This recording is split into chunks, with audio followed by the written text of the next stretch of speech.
recording the video, recording the audio. All right, here we go.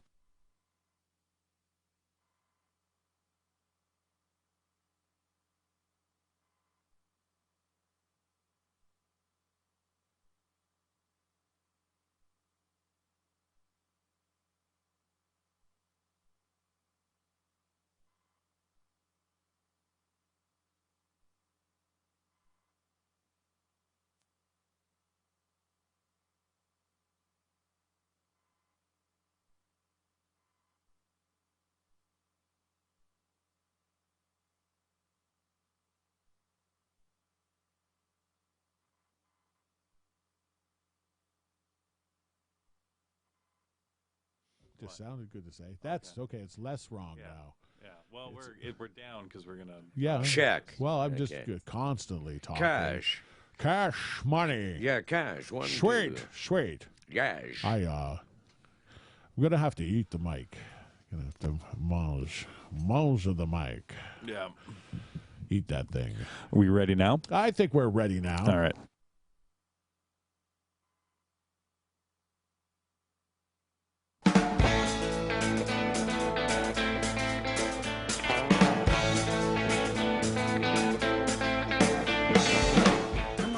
Barbershop. You're in the barbershop. Barbershoppodcast.com. We got a fantastic show going tonight.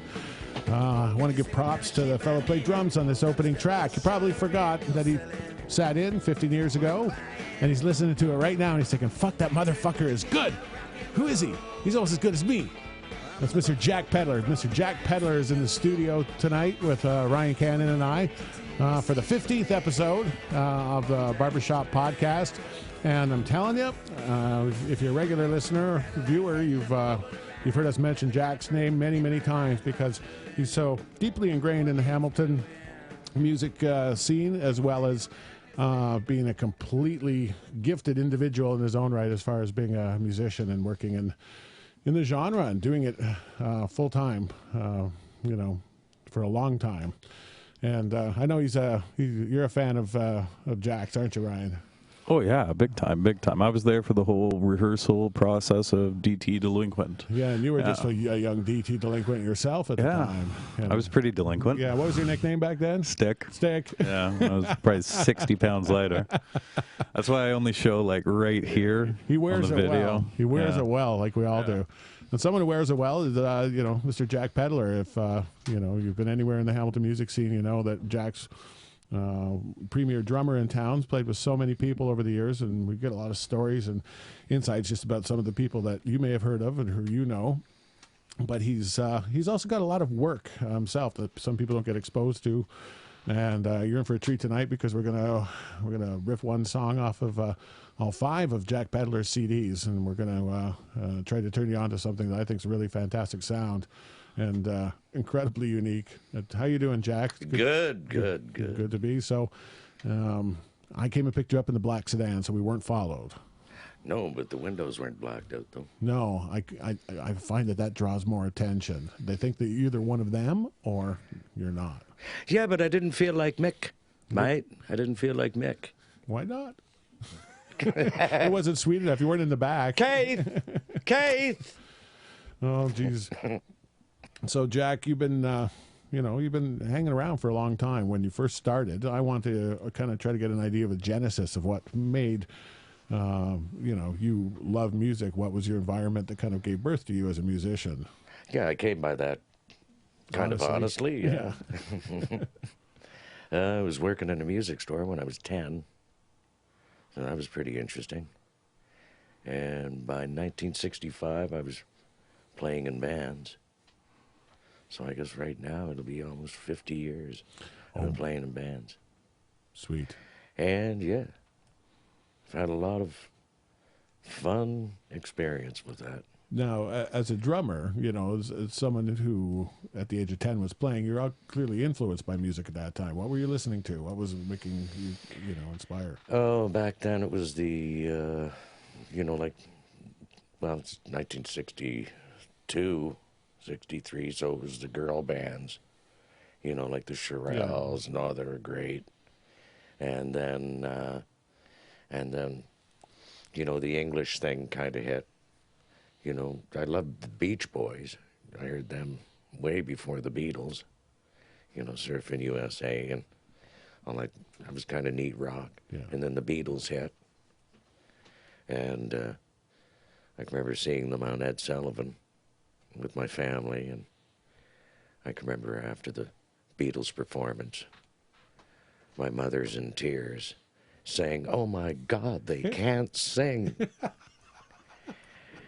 Doomed. And my dad is saying, "God damn it, what do you mean they can't sing? Christ, listen to the goddamn playing."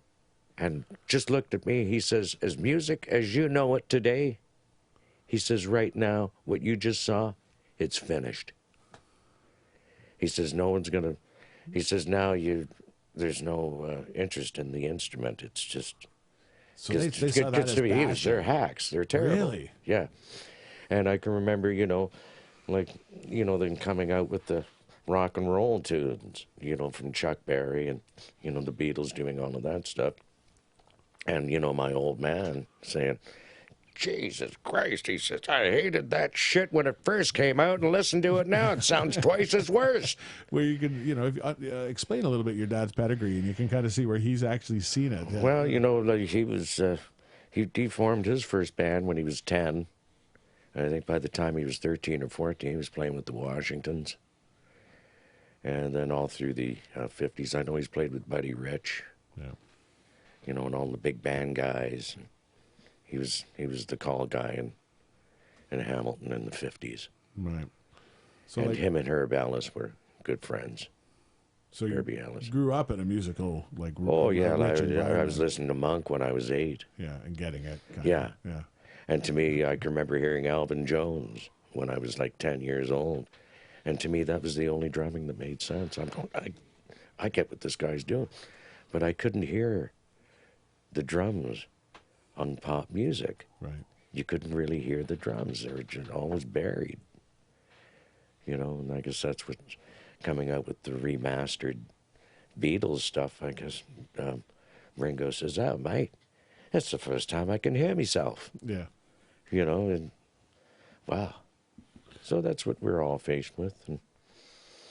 And then the Stones were the real kiss of death. Really? Oh, well, it was, geez. But you must have seen it. But you must have got it, right? Oh, yeah, I you're did. like, Yeah, so I it's- loved it. Yeah. The music that you create yourself, apart from being a player, I imagine did you go a long period of time being, you know, I often see drummers, especially when they're good, you know, they get picked up and coveted, and they're busy, you know. So to actually get to the point where you're writing your own songs, is that something that you've always done, or is this something that's just you got to the point where you're like, I'd like to do, you know, that end of it? Well, it's always been at the back of my mind, but I finally, you know, got the gist, you know, by, you know, because I co-write. Yeah. So, you know, I knew how to write songs and that because all the bands I were in, you know, were all original. Yeah. That was the thing.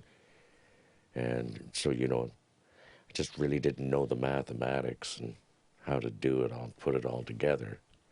And it just came to me, and then here I am now. Here I am now. Okay, we don't want to, you know, rob you of too much musical time with our idle chatter. It's going to give birth to ideas as we listen to the tunes, but we want to start with what's brand new, you know. And Yeah. frankly, I don't mind strutting my stuff and saying it's a world debut right here on barbershoppodcast.com. It is Jack Pedler's newest release. Yeah, Jack Pedler's Clown School. Jack Pedler's Clown School, is it? And it's like a loaf, a fresh loaf coming out of the oven. Yeah, this is brand new. So tell me, you worked with your good friend Georgie Fab on this. Yes, yeah, yeah. Okay. So, you know, we're going to go, you know, right into the first tune, Nursery Rhymes. But anything you want to tell us about that tune or about the album in general before we play? Well, it? Jack Pedler's Clown School is just, you know, we're having a lot of fun, and yeah. And Nursery Rhymes with Knuckles, it's... You got to have it. It's a kind of a spoken word, Yes. you know, kind of a thing. It's, yeah. Well, it's here. Yeah, let's hear It's this. on barbershoppodcast.com, and you heard it first. Jack Pedler.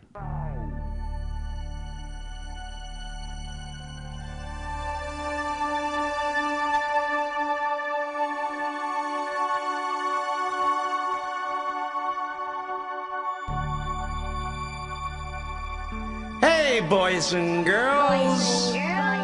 Welcome to Nursery Rhymes with Knuckles the Clown. Today's story is about a big old egg by the name of Humpty Dumpty. He fell off the wagon right back onto the crack pipe.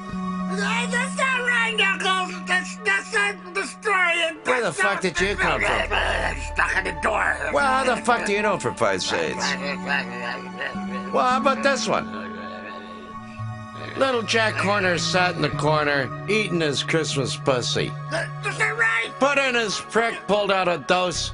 Now it ain't standing up no more. That's not right. That's not right. Don't you know I'm trying to fucking talk to the fucking kids? It's nursery fucking rhymes with fucking Knuckles. That's not right. Not right. I'm telling the fucking right stories. Children, how about this one? Goldilocks and the 3 pigs. Goldilocks goes up to the door. 3 pigs ain't home. Goes up the fucking table. 3 fucking bowls of fucking crushed up fucking oxys. That's not right. Goldilocks sits down, starts smoking the shit. Next thing, she's passed out fucking pants down on fucking the pig's bed. That's not right. I'm telling the right story, man. I was there. Not right. I was there. Not right. Well, anyway, she does the fucking oxys and she's fucking passed out on the bed. Panties down. The 3 pigs come in, look at her, and say, I wouldn't fuck that with your dick. Did you like that one? How about a Peter fucking pussy fucking eater got a fucking dose on his tongue? Now he's got fucking cancer of the neck. Well, boys and girls, that ends Nursery Rhymes with Knuckles the Clown.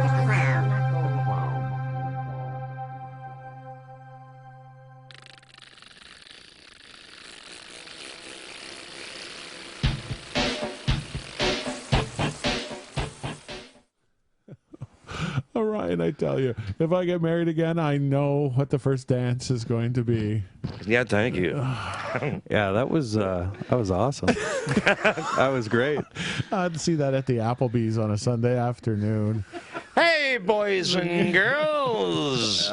You've always had... Nursery Rhymes with fucking Knuckles fucking Clown. So Knuckles the Clown is one of the many characters that you've created in your mind. And there's Polyps. Polyps the Clown. He Did they work I together? don't know how you... Hey, boys and girls. My name is Polyps the Clown. That's Polyps, a cankers. Hey, kids. What's shaking? Jobbies. Hey, boys and girls. Little Jack Horner's... Jobbies. Yeah, and that's a Jobbies. full cast of characters? Oh, yeah, and there's Fingers. Yeah. He talks like this here, yeah. Yeah, Fingers. That's Fingers the Clown. They're all in... And he likes to hang around with Jumpers. You know Fingers and Jumpers? Yeah, they're together in clown school. Yeah. And, there's Bubbles. He's the fag clown. Really? Yeah. He smokes. Yeah. And the scammer is... I forget the name of the scammer. He kind of talks like this, mate. Hello, mate. So when you sit down with Georgie Fab and you kind of flesh this out, he's he's writing this with you. This is like a monologue that turns itself into a musical entity. Well, Or do but most of the musical stuff we're kind of splitting on the lyric. But on this one, I wrote this one by myself. yeah. And how do you see when you do your own recordings? You see it as cathartic, where it's like, you know what, this is stuff where it's like, if you were a painter, you know, just like you're a musician, you've got a great body of people who love what you do, you know, and then a whole bunch of people who never get it, just like any form of art. Do you see it like kind of for you, you know, this is something that I have to do, or this is what's fun because you play a lot, because you do a lot of straight up drumming for a lot of different cats. It's a little abstract. This is abstract, yeah. And you've always been bang on as far as being a social commentator and kind of seeing what motivates mankind and what you know, the great fears and what drives us and who controls us. And it's fascinating sitting down and talking to you for any length of time, smoking one and getting into the the cosmic range of subjects. You got it, Johnny. So, that's Truckers. There's Truckers, the clown too. I like Truckers. Yeah, Truckers, and that's the female clown. Is she the only female clown in clown school? Yes, yeah. And does she like that? Oh yeah, it's good. She loves it. Except, I have to ask you about the next one we're gonna play off of Clown School, which is again the brand new release from Jack Pedler. Jack Pedler, we're going to hear... now, this might be First Clown School. First Clown School? This is, because that was the brand new release. This one, this Clown School, the First Clown School was released in, 2007. Well, I want the fresh one. We can go more new or more old. Yeah, we could go with the new one. We'll do one more new one, then we'll go back to the beginning. And okay, Head Nurse. Head Nurse. Now, Head Nurse obviously comes from personal experience, someone who was kind to you when you were in... Oh, no, just a road story. Oh, road story. And you've had quite a few road stories over the years. I've been on the road. My bad. Yeah. He's been on the road. He's like been doing this for a long time in Canada and then the States too. Yeah, I went through the whole 70s. Good. Yeah. On the road, I was backing up strippers when I was 16. And you were good because that's probably where you learned that swing, that Krupa swing, you know. And I can remember doing a wipeout. Really? On a stripper's Did bum. she know? Oh, no. She wanted, this was part of the act. Okay. Did you use your hands or sticks? No, the sticks. Ooh. And sometimes hands. And while I was doing that, she was squeezing my lemon. Ah. And it got the crowd just up like crazy. Did you get ones and twos stuffed in? Yeah. No, nothing like that. Ones and twos, yeah. Remember the day with your stubby beer at Perverse Row. God, that guy's good. Kind of cute. And the name of this stripper was Crystal Star. Oh. Famous. She was famous, too. I can remember she came in, and she says to the leader of the band, she says, "I only dance to this," and hands him music. And he kind of reefs through it. No, yeah, no problem. He said, yeah, no problem with this. She says, good, now that that's straight. He says, okay, I'll just file this under G. Goes over to the garbage pail and dumps it in the garbage, and he says, hey, look. He says, you're going to be dancing to what we're playing. Yeah. That's it. Forget about your music. She didn't like that. No, but you won. You're saying the music had the hand. Oh no! I mean, like by halfway through the week, quite a party. Excellent. And you were a young lad, and you could appreciate those wild and heady days. 16. Yes. So getting back to heady days, and this was at the Gilbert Hotel in Trenton. In Trenton, they are the Gilbert. Famous. The Gilbert, the old Gilbert. Yeah, the old Gilbert. Yeah. Next to the Quinty Hotel. Yes, there's a lot of university boys. I can remember going into the Quinty Hotel, and it had all, full-sized cartoon things of Little Abner. Yeah. Running on the wall. Yeah. With Daisy, like all the Little Abner things. Yeah. I'm going, wow, man, this is wild. You see that? And I'm going, and these people because the drinking age is 21. Yeah. Wow, what's going on here? I think Gord Downey did a little 4-minute film from the Quinty Hotel about him staring into the flower of his beer glass and thinking about something, and you could tell, it was that place obviously held a certain mystique to it. what gave birth to Head Nurse? In particular, is it kind of like a mixture of different stories, or is it one particular story? Just it speaks for itself. Yeah, speaks for itself. All right. From the Clown School, Jack Pedler's Clown School. Barbershop Podcast. This is fresh. This hasn't been played at all. Hasn't been touched. Never been touched. Yeah. Fresh and live and hot to you. Head Nurse from Jack Pedler's Clown School.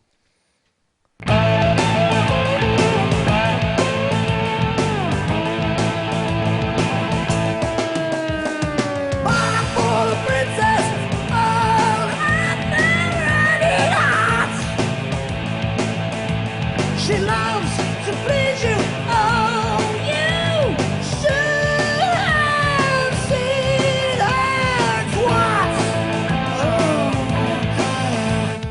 Two-fist mama, all up and running hot. Backdoor driver, pants down, chocolate channel river.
What's that sound? She's shrinking. I told you not to be so rough with her. Okay, now we're gonna have to get a patch and patch her up, and we'll get polish because he's got lots of bandages. Because he's got the sores. Yes. Oh, I've been watching, guys. Oh, good God. Head Nurse. So when you're riffing these lyrics, do you like think we're doing this anyway, and I don't know if it's going to get left in, or you're like, no, fuck, this is part of the whole thing? No, we want to make cartoons out of this. Yeah. And adult cartoons. Adults like cartoons. Oh, yeah, there'd be great cartoons. What were some of the cartoons you really liked when you were young? Like, because cartoons, a lot of kids don't, or people in their 20s or 30s don't realize that all cartoons were adult cartoons, and only because they got filtered down and edited that the kids got to see, this stuff that was pretty naughty and blue at the time, right? What's the kind of stuff you like? Well, I like Popeye. Yeah, just bipolar, aggressive. Just his one-liners, and and kind of pre-54, anything before 1954 and the Warner Brothers, the Bugs Bunny and the really good sense of humor, and the sound, the scoring, unbelievable. Unbelievable scoring. Like if you realize how dry and terrible, as good as it is with the screen painting and the character painting and the voicing, without the score, those things are lost. I know. Yeah, it was great stuff. Yeah. So now, as far as your work, what you do by yourself, when you produce a CD or you sit down, do you have a full concept of what you want to do? Or is it because a lot of stuff you do is very societal and very reflective, and it's kind of like observational comedy, but in a really dirty blue New Jersey club. Yeah, well, I go in there with the basement and just kind of work it, and whatever comes up. Yeah, and that's it. There's not one set way to do no, it. nothing. Yeah. Everything is so open. As long as I've got my basement. Yeah. And the cave to go. Yeah. And that's the way we feel around here, right, Ryan? It wouldn't be right if we were in the penthouse. The penthouse is taken. No, it's too hard to get up there too. It is. Yeah. Too many floors. I hate it. And Sylvia has not been keeping up the marble. I saw a scuff on it the other day. I was not happy about that stuff. So, doing music and living in music, how have you managed to do it? A lot of people do it different ways. The thing about the really good musicians, the interesting musicians, is they're not always very good at anything else. And I know you're good at a lot of different little things, and you can always do like a lot of people do and keep going forward. But the music itself, it's a tough gig. Tell me, like, from when you started playing in the 60s to now, how you've seen that kind of landscape change for providing for musicians. Interesting. That's all I can say. It's really interesting. It's a little different today than it was back then. To me, there's more freedom in some way, and then some other things have been just flushed down the toilet. Back in 1970, you sign a record deal, and your A&R guy, would do the work for you, and he had a certain crowd and radio stations that would play him and knew him. So, they had everything set up, and they'd bring you in, and they'd work you. Where now, basically, you got to sell like 5,000 CDs just to get some guy to rip you off. Yeah, do it yourself. So basically, what they're doing now is, you're doing all the work. Yeah. And they're reaping the benefits, at least back then. They're reaping benefits, but at least they were doing their work. Yeah. And it made it better for you to work on your music and not have that distraction of doing that. Yeah. Now, who are you listening to? Anyone currently? I find with myself, if you get involved with music or home brewed music, unless you're actively pursuing it, you kind of fall out of not being inspired by other people sometimes. Is there anyone that you listen to these days who you like? Or I like a lot of stuff. But, I just can't think of, the only thing I can think of, one of my favorites is The Residents. Yeah. The King and I, where they do all the Elvis stuff. I love that. Yeah. But to me, a lot of stuff, my Sgt. Pepper's was Hendrix Experience. Right. That was, when I really started to like music, I'm going, okay, this is going somewhere. Because, I've been listening to music all my life. Right. And you like Mitch? You thought he was... Yeah, he had that jazz thing. Yeah. But when I got Electric Ladyland and heard Buddy Miles, yeah. To me, I I never knew Mitch would sound like a wedding drummer. Yeah, all at once. Yeah, he It's- sounded like a wedding drummer, and Yeah. to me, I go, wow. Yeah. It's funny thing about music is it does open doors, and then you're exposed to something that's Yeah. even greater, better. And sometimes it's the simplicity or the groove, or or the feel, that inspires. And so you've had a lot of different influences. Clearly, I like the move. yeah, One of my main influence songwriters is a fellow named Roy Wood, who was the move. Started ELO and right, was quit after the first album and came up with the band called Wizard.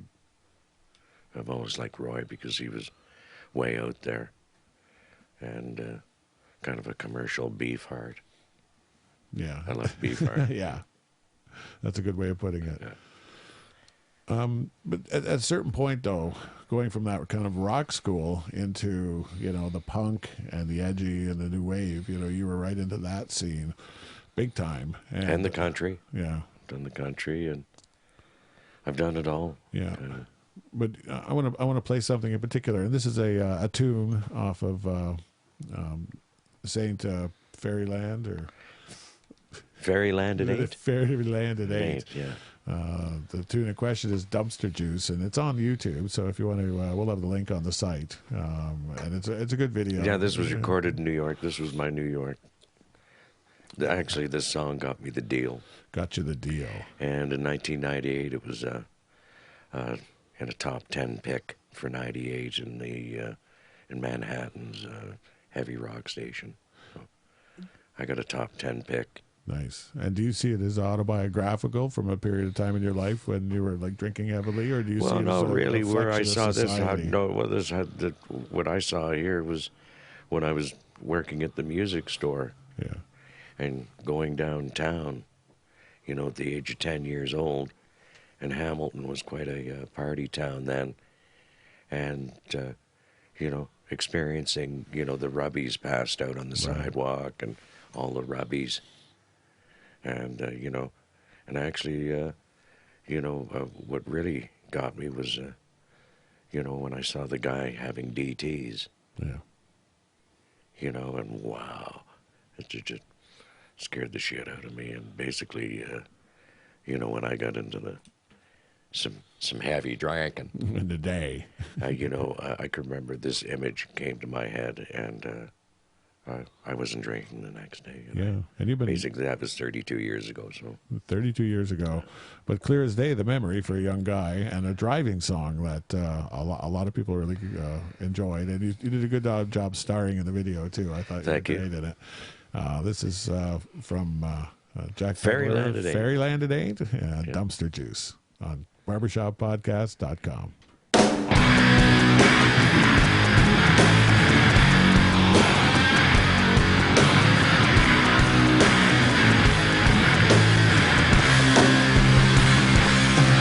Now some folks hang with the fellows, while others gather at the moose.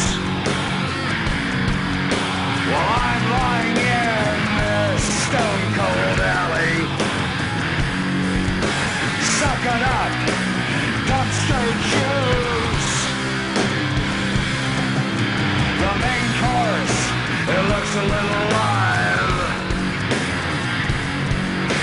And hey, here's a side of fries,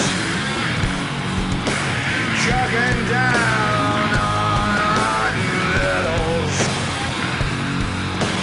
snotty nose and bloodshot eyes.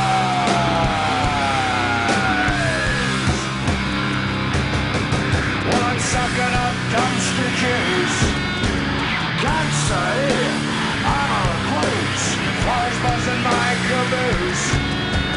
Pants down, passed out in the park, sucking up dumpster juice. Can't say I'm a recluse. Flies buzzing my caboose. Pants down, passed out in the park. I dream of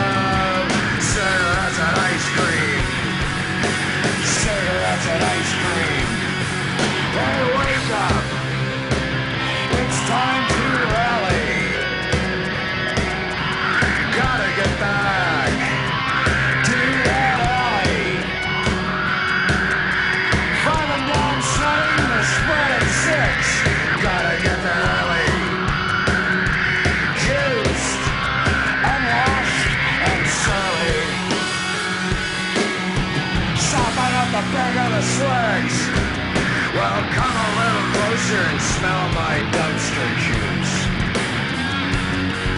With a chocolate rain bouquet on a rainy hot stuffy day. I'm a piece of cheese, two snot slobbered lips. And get a little closer and smell my dumpster juice. Yeah. Come a little closer. Yeah. Hey, get a little closer. Yeah. Get a little closer and smell this dumpster juice. Dumpster juice.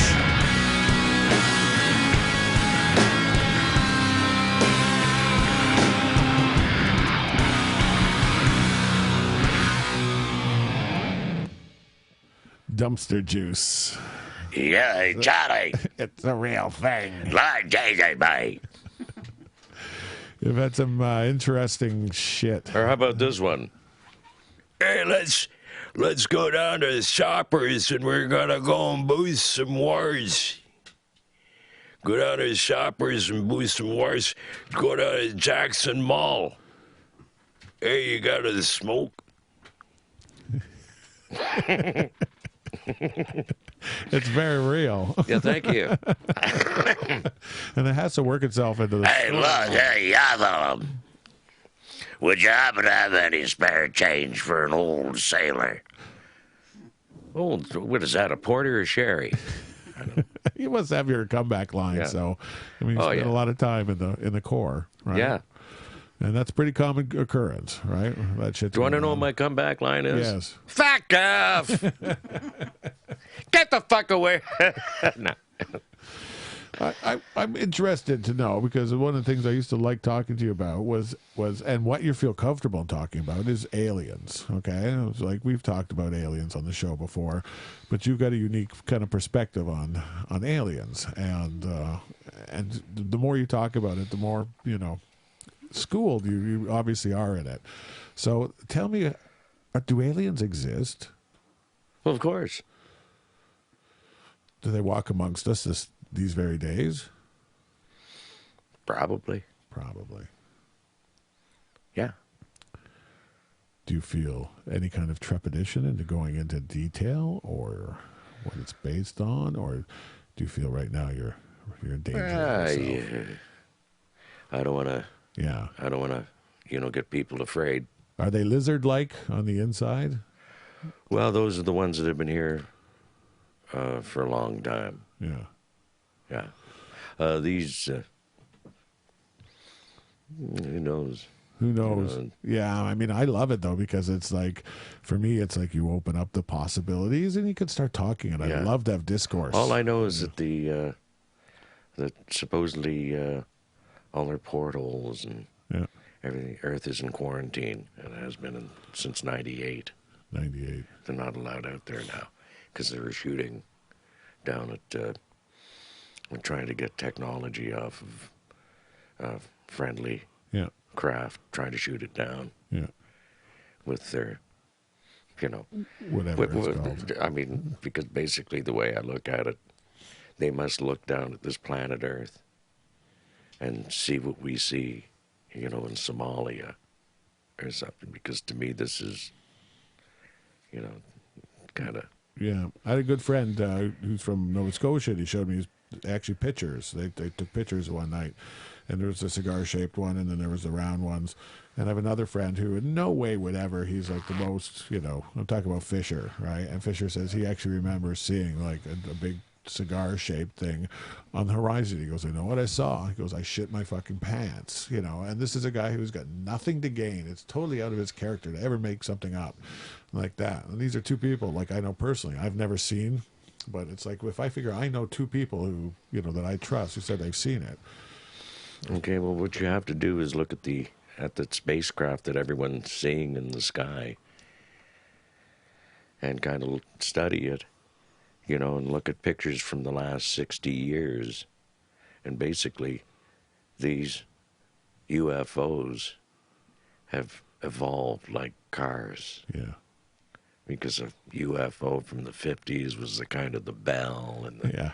now there's like these triangles that light up. So what the scoop is that if there's going to be any kind of alien invasion, it's going to be no aliens. It's going to be the secret government. Yeah. Because they have that technology, and they have had since the 30s. So Yeah, and when you combine it with the stuff that people don't want to explain away or don't want you to know about, it's like, well, why do you have internment camps, and why do you have these basically things set up for a quote unquote disaster to keep people chained in so they don't go crazy? And you know, that's what I love about the internet. It's like you say, okay, I can take myself to my own level of crazy or what I'm able to accept, but it's still so interesting to see people's different experiences, personal, and then tie it together, you know. now, supposedly, you know, this other government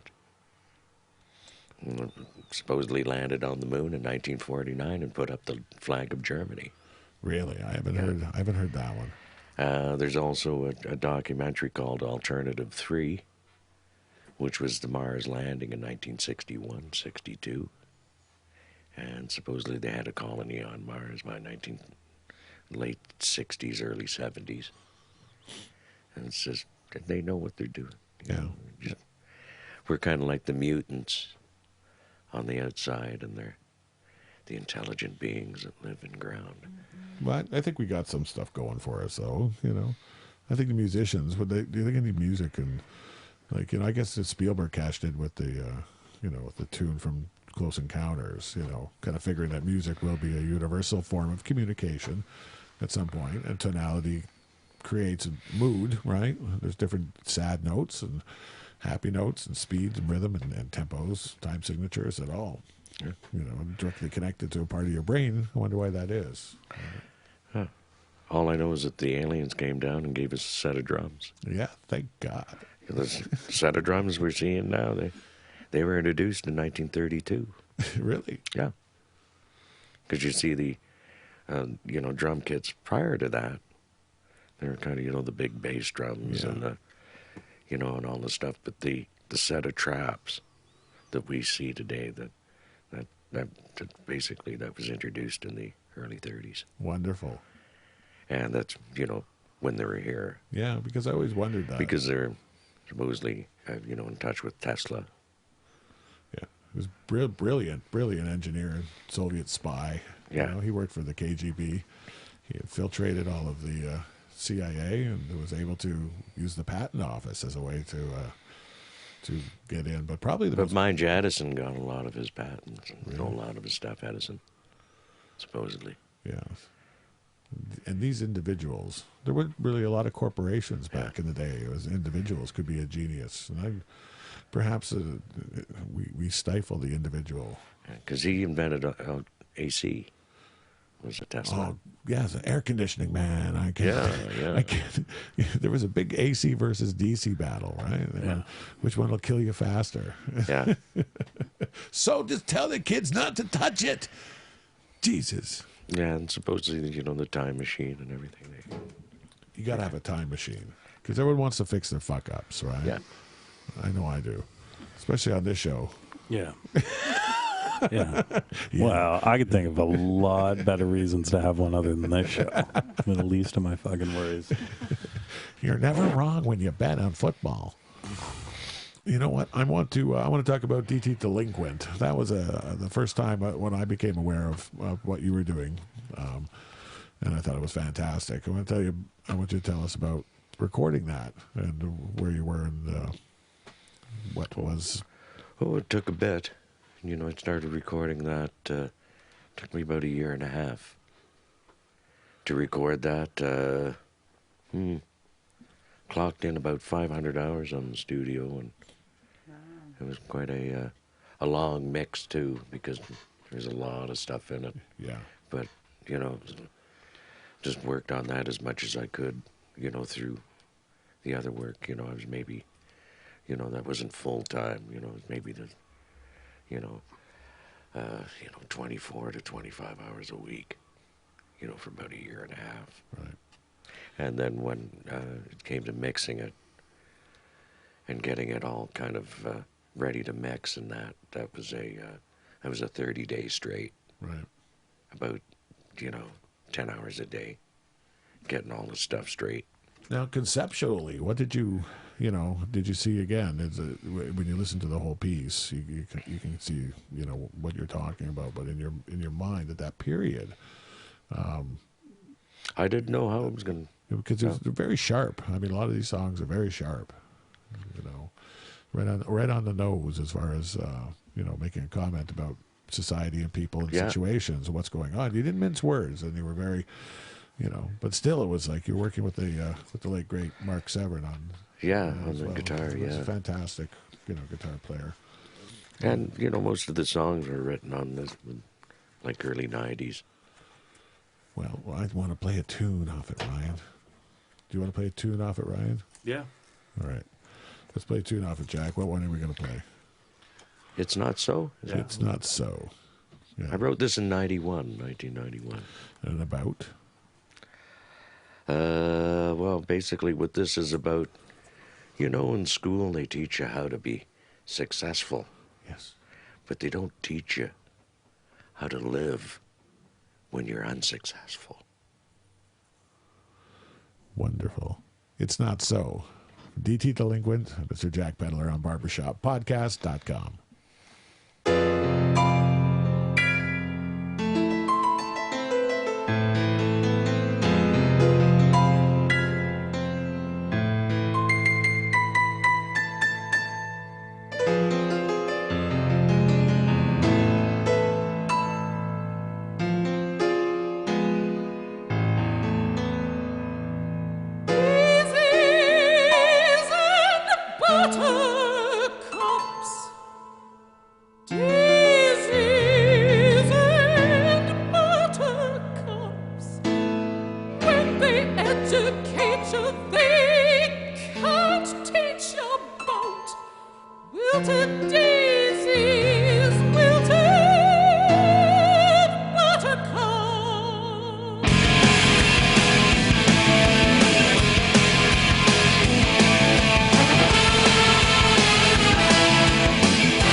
It's not so. It's not so. It's not so. Look around.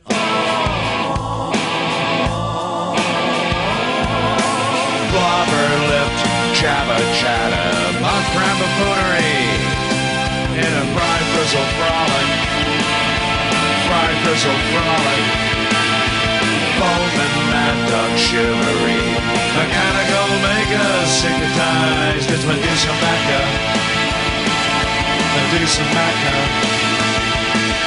feeble run-off mumbo jumbo, a pumpkin mixture on the Pumpkin Palace. Daisies and buttercups, daisies and buttercups.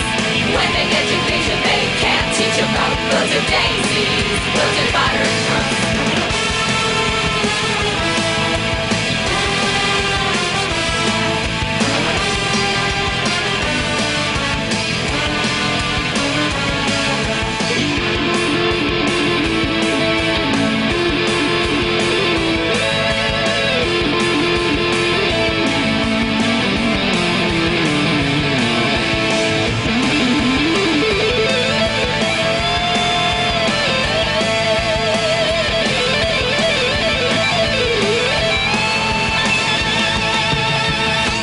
It's not so.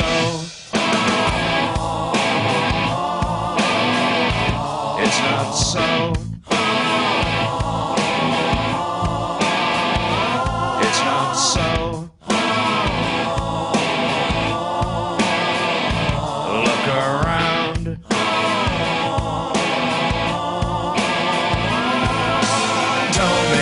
raising hell to breakfast. A molten bread basket in a decent Mosanta. Decent Mosanta. Hoary rent and muggy mollification in a pubescent psychodrama. Psychodrama. Black shirt psychoneurosis. There's a pumping fixture on the Pumpkin Palace. Pumpkin Palace. Daisies and buttercups. Daisies and buttercups. When they educate you, they can't teach about wilted daisies, wilted buttercups.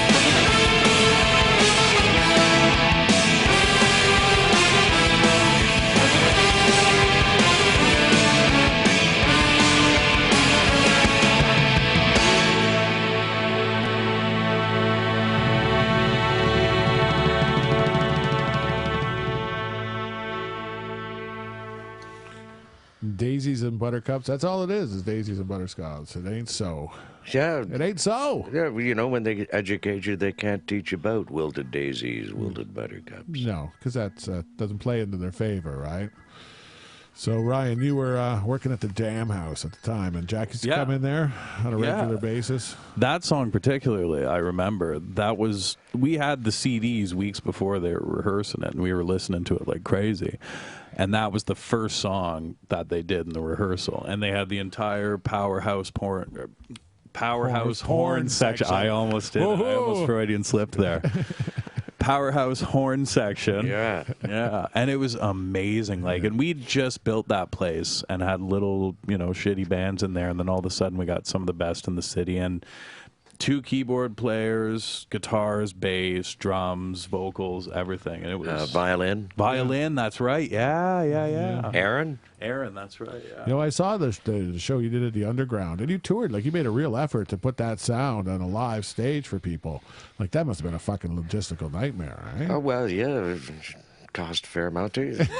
You pulled it off, though. Yeah. I remember thinking there was a lot of people in the Glitterati, who just were like, yeah, I get it. That was pretty cool. And so that process, as far as DT Delinquent goes, it's a sound that's kind of like, I would describe it as Jack Pedler. When you were growing up, anything that remotely kind of hark to the sound? Like that? Yeah. No, I've never heard anything like that. Like that. Yeah, that's what was so awesome about it. Yeah. It was fearlessly individual. Yeah. Yeah. And you would, writing songs, about ugly things, but doing it, and serious things, but doing it with a light heart, and making it with a cast of musicians who could play. Yeah. It was a lot of fun. Yeah. And I was the front man. Yeah, and you always wanted to be the front man, stuck in the fucking back with the drums all those years, and putting up with all those cock of the walk fucking singers out there, and guitar players wanking all over the place. Although I had some good teachers to be a front man, because to be some of the best front men in the world come from Hamilton. Yeah, Mr. Frank Kerr. You've played with Teenage Head many, many, many times, and you played many shows with Frankie. Mickey the Saddest, who's just Tommy Wilson.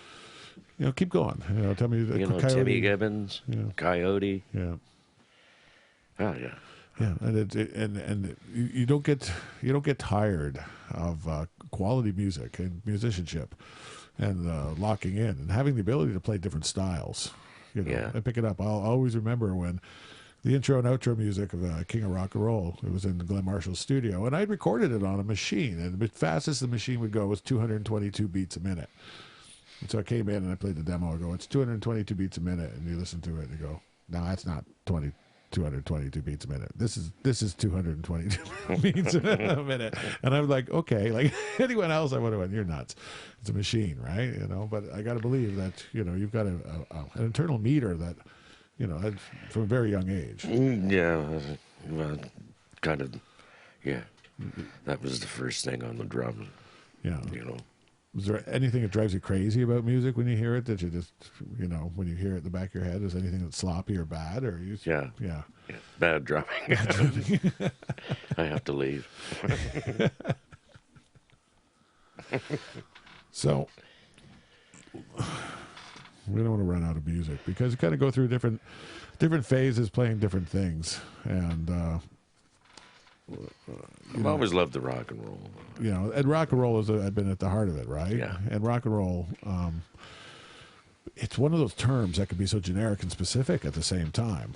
It's like file this under rock and roll, and you won't go wrong if it sounds like the Ramones or if it sounds like Bill Haley, which. Yeah, and I kind of enjoyed playing the hardcore country. Yeah. That's got a snap. With Lucky. Yeah. Lucky and the boys. Well, tell me about Let's Get Nervous. Oh, yeah. Yeah, this is a warning for everybody. Yeah. No. And on this one, I did a radio show. Kind of like runs like a radio show. Well, what was the concept behind Let's Get Nervous? A warning. A warning. Yeah. Okay, so we're gonna play. The first one is Commercial Break. Yeah. And the title speaks to. This is called Maple Red and White. Okay, Maple Red and White. Off of Let's Get Nervous. BarbershopPodcast.com.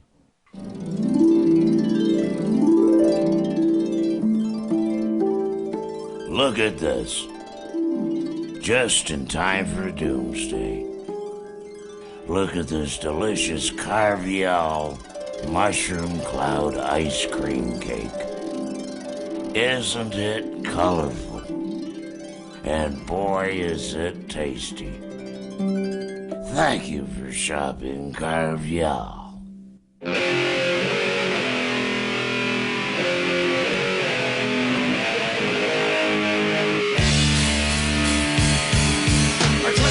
Brothers are selling us down the tubes. Well, we just sit around here watching. To that word Gallagher steaks on the table. It's all for the asking. Well, we just sit around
a warning.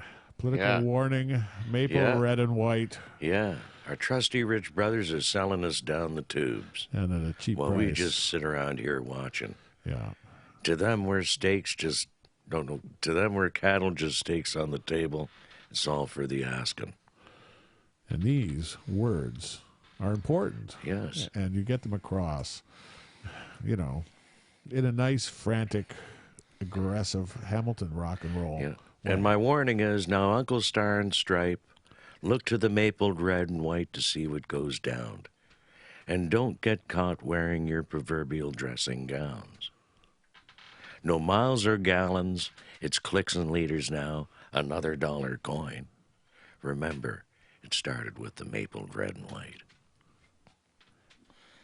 Prophetic. The warning. UN Order Ranch. Yes. The New Order Ranch. And the words, they come easy to you? Like, do you hear them in that rhythmic Oh, yeah. pentameter, Yeah. like as a drum beat? Yeah. Because you have to strip it down. Well, actually, the message just takes over and Yeah. everything just kind of falls into place. And that's kind of been, the edge of doing music in the first place, right? If you're not saying something, what's really the point in doing it? Even if what you're saying is, Yeah, well, high to me, rock hilarity. and roll has always been protest music. Yeah. It's been protest. And right now, they're just singing, it's fairyland. Everyone's in fairyland. It's all this milk toast. Yeah, it's a thin sheet of ice. Yeah, right milk now. toast. Yeah, but you have to hold some optimism, right? If we all say we're fucking down the drain, it's tough to build a consensus and try to get some. Yeah, but how can you say anything when basically You're choked off. But you can't. You're not allowed to anymore. Yeah. But in one way you are. You have to, Yeah, you in have to one work way with you are, irony, and you have to work with humor, and you have to work with Yeah. a counterculture, a subculture. These But are I'm all sure, things- Sirius Radio is not going to play any of this. No. And they're in control. But there's a podcast where this stuff Yeah. could get played. Yes. It's my Pirate fucking radio. podcast I right know. now. Pirate Someone radio. could be listening to this in Jordan or in Azerbaijan or anywhere where there's a computer link. So Was that last one a real place? it is What'd you say? Azerbaijan. Azerbaijan. Yeah, call me on it. All right, I'm gonna Google that fucker. See how many minutes. Well, okay, we're gonna have to wrap it up now at the end of the Barbershop Podcast. Thanks for coming out. No, I'm sure there's. It's not Azerbaijani. It's Azerbaijan, and they are different religions. So don't fuck with them because they don't like to get mixed on the same plate. You're lucky I don't know how to spell. See, I was gonna pull that out. That he spelt it wrong if he couldn't find it. Okay, I want to talk about the clown school, new and old. Tell me about the clown school. Why, Okay, well, Clown School, the first one, we went kind of a little electro on that. And then the second Clown School, we added a guy named Paul Wheeler. And John Wheeler played guitar on that. That was head nurse. right? And so that one is a little different than the first Clown School. First Clown School, we went kind of more electro. And it's not more. So clown school as a franchise, you just see like this is something that is like Little Abner or like Popeye or something. Where Well, Clown School, episodes. is the. It is what It is. says, it says it all there, man. But it's not like, okay, because in my mind, I'm thinking, okay, there's certain songs that I'm going to like file in my head. It's like, no, that's for clown school. Yeah, And because that goes, a lot of people don't like clowns. surprisingly, Yeah, so that's. Did you have a negative, a bad thing happen with a clown? Did you ever a drunken clown ruin your birthday party or something like Oh that? no, it just. I don't know. Just kind of creepy. Yeah, I don't know. They never showered. It's in other words than a stinky clown. Yeah, that's all. And how do you feel None about of them At ever the showered. X, Yeah. Oh, okay. At the X, the stinky clowns at the X. Yeah, and there's something you can't, even though it would be nicer and smell better and safer to have girl clowns, you can't really have a lady clown. There's something about, you want that clown to be, almost look like he could be a mass murderer. And there's all the clowns, like floppers and Geez, I mentioned a couple of their prior to that. Yeah, you were on a roll. Yeah, I was on a roll. But they all like you. They live in a clown house, or they Yeah, have cankers. cankers? There's cankers and bubbles. Yeah, and they have hijinks. Oh yeah. And they make social commentary, and it seems to be that there's some rapport and some discourse amongst them at times. Yeah. Well, at the end of clown school, you can hear them partying. Yes, well, so they do have good times. Yeah. So and that one is the last track of clown school. All right, but we want to talk about Bozo being on a bender. Yeah, Bozo's on a bender. Bozo's gone berserk. All right, so Bozo's on a bender. I'm not going to say any more. Yeah, it kind of speaks for itself. Or should I? In certain tongues. Should you? I don't know. Let's just give it to him straight, Jack. Bozo's on a bender. BarbershopPodcast.com. Clown school.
Won't you please do something about this? Bozo's on a bender, yeah, Bozo's gone berserk. All of your pets have been to dismember, so get on the dead and blood on the night. The choice is yours, my love.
Bozo's definitely on a bender. Oh, yeah. I actually had visions there. It was kind of blood-soaked and psychedelic kid. and drug craze, kind of Charlie Manson. Bozo's on a bender. That was Bozo's gone berserk. Did you sequence all of that? No. No, you had somebody do that? Oh, yeah. But you were there for it, or they just kind of brought that? Really, eh? Well, basically, Stu Young is a sound design. It sounds awesome, yeah. Yeah, he's trippy. I wasn't expecting that, yeah. He's sound design. He mixes all my stuff. Yeah. Al Stu. And that was a consensus going in that it's like, this is the kind of sound I'm going to go for. He said, let me just play with it. Yeah, just play, just go for it. It was cool. It was cool. I really liked it. Yeah. I liked it. I liked it a lot. So, we're kind of running out of time, so I want to get into the last tune, which, is epic, and it's just in its title itself. I want you to get into, the writing, the production, and the impetus behind Pimples on my penis. Don't let that come between us. I can lick my eyebrows with my tongue. And that kind of stuff is just not written about enough. If I can get a close-up of this for the video, there's actually on the cover, I guess that's on the ass, but there's some pimples there on the clown. Yeah, on the ass. You get full value because Jack will still produce a CD, and it'll have pictures, and it'll have. And this is this consists of tuba, drums, and accordion. And it's off of Jack Pedler's Clown School. Pimples on my penis from barbershoppodcast.com.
There's blowing whiskey over here, right? Party time! fucking assholes. Where you fucking go? This fucking dressing room's fucked. Listen to these fucking assholes. Hey guys, I don't feel too good, man. Hey, Finger, give me the fucking glass. These guys are Show my fucking willies on his fucking ass. He's so fucking Have you seen my class? They're gonna take more of my fucking willies. Hey, Knuckles. Oh, the trucker. How about a punch in the mouth here? Oh, fuck that. I'll just foot fuck your ass. She's 350 pounds and hungry.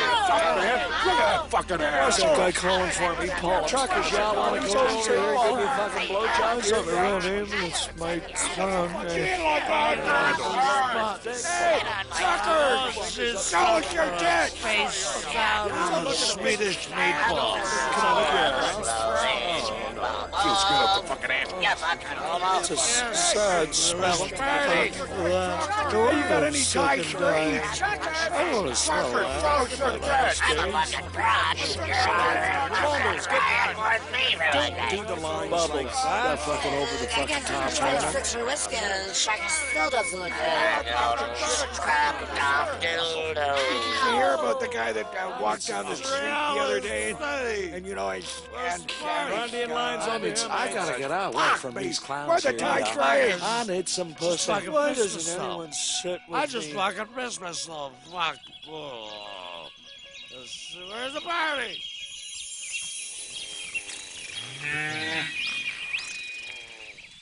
Yeah. The clown school. Now they're all sleeping out in the farmer's field.